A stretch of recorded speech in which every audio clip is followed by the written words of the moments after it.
Well, good day, my friends. It's your old pal Jordan the Lion. We are coming to you from Forest Park, Illinois, which is right outside of Chicago. And today we are at Woodlawn Cemetery to talk about an absolute tragedy that happened in 1918.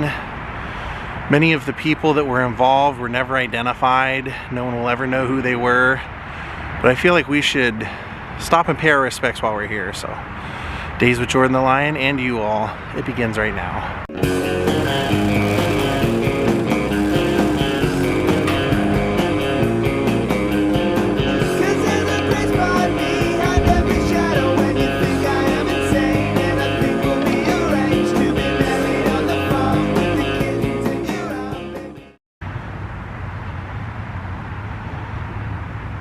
So here you can see we've made it over to Showman's Rest, and it says, in memory, the Showmen's League of America maintains this plot and has erected this monument in memory of the departed showmen who lie here.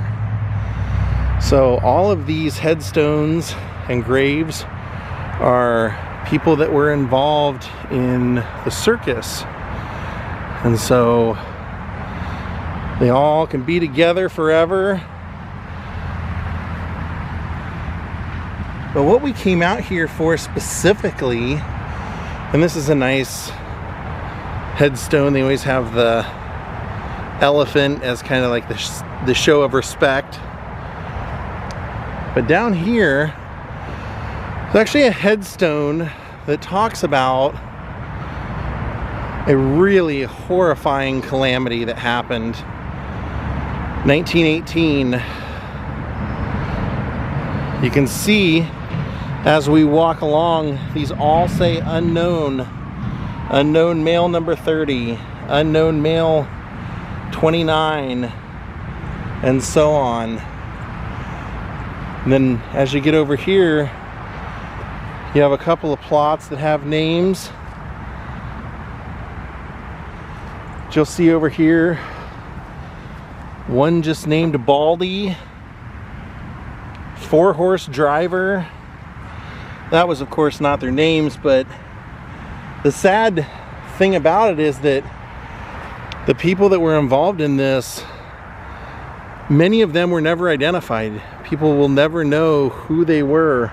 That's why all these say unknown male, unknown male. But here it is. HAGENBECK WALLACE Circus train wreck. June 22nd, 1918. Says this was the greatest loss of life in any train wreck relative to circus. 86 souls perished when an empty troop train ran a signal and crashed into the rear of the HAGENBECK WALLACE Circus train as it was stationary at Ivanhoe Tower in Hammond, Indiana. This group of 56 grave markers are dedicated to unnamed, unclaimed, and unrecognizable men and women that perished in this train wreck and subsequent fire.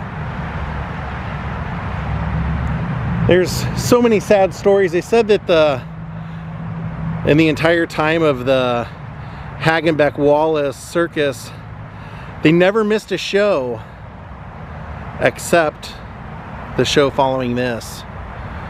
When this happened, of course, they obviously couldn't go on, but other circuses helped out with performers, and by the time their next show came, they had a full roster and were able to perform and bring joy to people. But it is so sad because in those days, you know, a lot of the people were just people that would ask for a job from the circus when the circus was in their town. So there were never, you know, very many records kept of who these people were.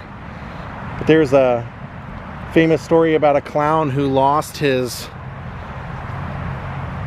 wife and daughter and began painting his face with sadness for the rest of his life. God, can you imagine? 56 graves here for 86 souls that have perished.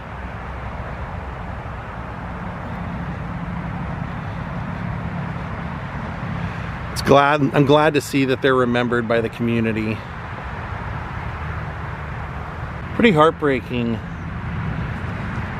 These were all someone's children, someone's father, someone's son.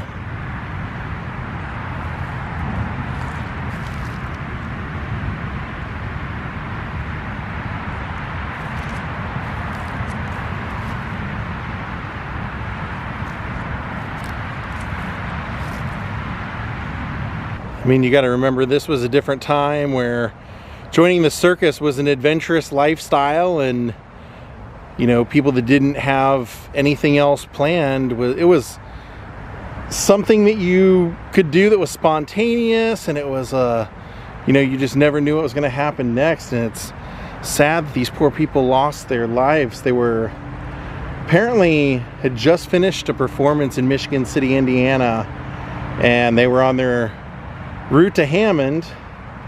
The performers and workers were fast asleep in their wooden sleeping cars when that empty train barreling down the tracks from Michigan, its engineer Alonzo Sargent, having fallen asleep at the controls, plowed into the rear of the circus train of everyone sleeping. The wooden train cars were completely obliterated, splintered, and burst into flames. We read that it said there were 86 people affected. Originally they thought it was 56, and then they thought it was 61 before they were able to come up with a, you know, finite number. Said that all those lives, including the animals, there were animals' lives lost. There was a fire that followed the crash that was so intense that that's why they weren't able to identify anybody. It's too bad. It was a couple of the people that they did know that passed were the great Dirks brothers. They were a strongman act, and Jenny Ward Todd of the Flying Wards.